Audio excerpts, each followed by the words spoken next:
Okay, so today we're going to talk about an empire that, let's be honest, gets a pretty one-sided reputation. The Assyrians. Yeah, everyone thinks they know them, but trust me, what you think you know is just scratching the surface. So let me ask you something. When I say the word Assyrian, what's the first thing that pops into your head? Seriously, think about it for a second. Because for most of us, it's probably something, well, something pretty specific. Yeah, war, siege warfare, an empire built on pure, unadulterated fear. And look, if that's what you were thinking, you're not wrong. That was definitely part of their brand. But it's only chapter 1. The rest of the story is so much more complex, and honestly, way more interesting. So, to really get a handle on the Assyrians, we do have to start with that famous military machine. I mean, it was the engine that powered absolutely everything else. You could argue they were the world's very first superpower. And this right here shows you just what a massive leap forward they represented. Before them, you had farmers who'd get called up to fight for a season with their bronze weapons. It was all pretty temporary. The Assyrians, they turned war into a profession. They built the world's first full-time, professional, standing army. And they gave them mass-produced iron weapons. Suddenly, you have a force that's tougher, sharper, and just way more deadly than anyone else on the block. And make no mistake, this was not just some disorganized mob with better gear. No way.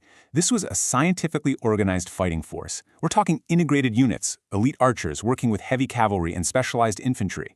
But their real game changer, their secret sauce, a whole division of master engineers whose only job was to figure out how to smash through enemy walls. This is where that engineering genius really shines. They didn't just, throw guys at a wall and hope for the best. They invented things like mobile siege towers and armored battering rams. They turned taking a fortified city from a gamble into a science. And yeah, this is the image of Assyria we all know. But here's the twist. That same incredible ingenuity wasn't just for destruction, they used it to build, too. So let's pivot from the battlefield to the home front. Because that same engineering prowess, it wasn't just for knocking down walls. You can't run an empire this huge without some serious innovation. These guys were master builders and incredible organizers. Okay, so what do you think of when you see this number? 30 miles. What is that? That's the length of the Jirwan Aqueduct, an absolutely massive water-carrying structure that the Assyrians built hundreds of years before the Romans got all the credit for them. And this wasn't some vanity project. A city the size of their capital, Nineveh, needed a mind-boggling amount of water just to function. So to bring that water across the landscape, they pioneered advanced arch technology and even invented a type of waterproof concrete. This was cutting-edge stuff, all created to solve a very real, practical problem.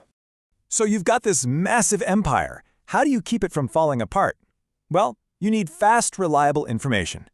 The Assyrians basically invented the world's first Pony Express. They built a whole network of well-maintained roads with relay stations. A messenger could ride a horse into the ground, hop onto a fresh one, and keep going. This meant the king's commands and intelligence reports flew across the empire at a speed that was just unheard of. It was the internet of its day, and it's what held the whole thing together.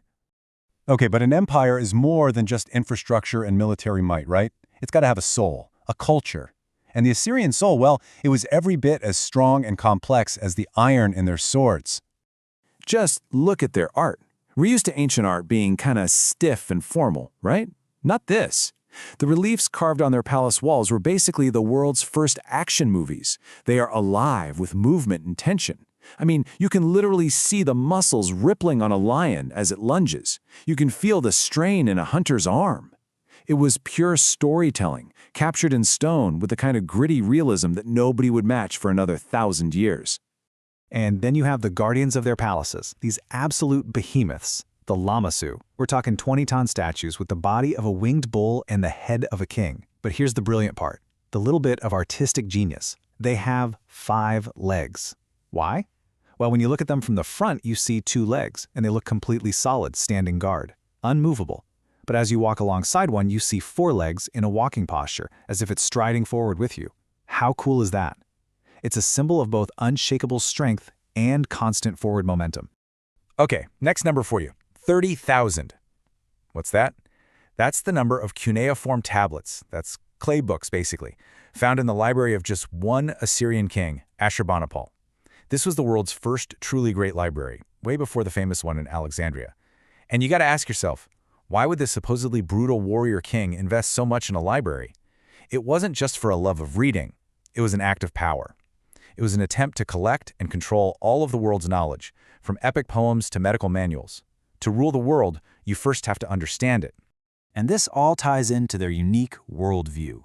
Their main god, Ashur, was, well, he was Assyria. He wasn't some guy sitting on a cloud. The god was the empire itself. This is a huge deal because it meant the king wasn't a god king like an Egyptian pharaoh. Nope, he was just the earthly manager, the CEO, Ashur's vicar on earth.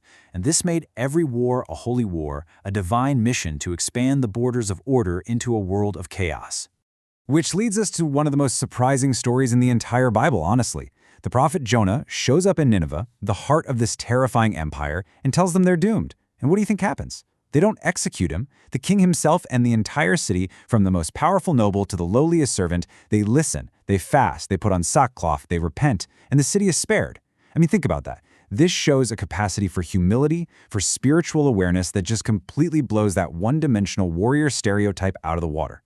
And that capacity for survival, for adaptation, it brings us to the final and maybe the most important part of their story. See, we always talk about the Assyrians as this lost civilization or a fallen empire, but that's not actually true. Take a look at this. The empire collapses in 612 BCE, and for most history books, that's it. End of story. But it wasn't the end, because unlike the Babylonians or the Hittites or so many others, the Assyrian people, their culture, their identity, it never died out. It has survived continuously all the way to today.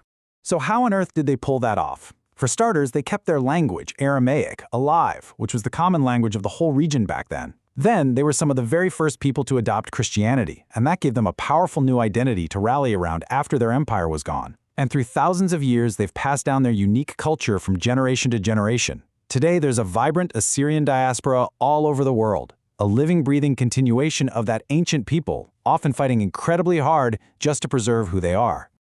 So when you think of the Assyrians now, I hope you see more than just warriors. They were brilliant engineers, groundbreaking artists, dedicated scholars, and maybe most importantly, they were survivors. Their story is powerful proof that an empire can crumble to dust, but a people and identity can endure. And that really makes you think, doesn't it? How many other so-called lost civilizations are still right here with us, hidden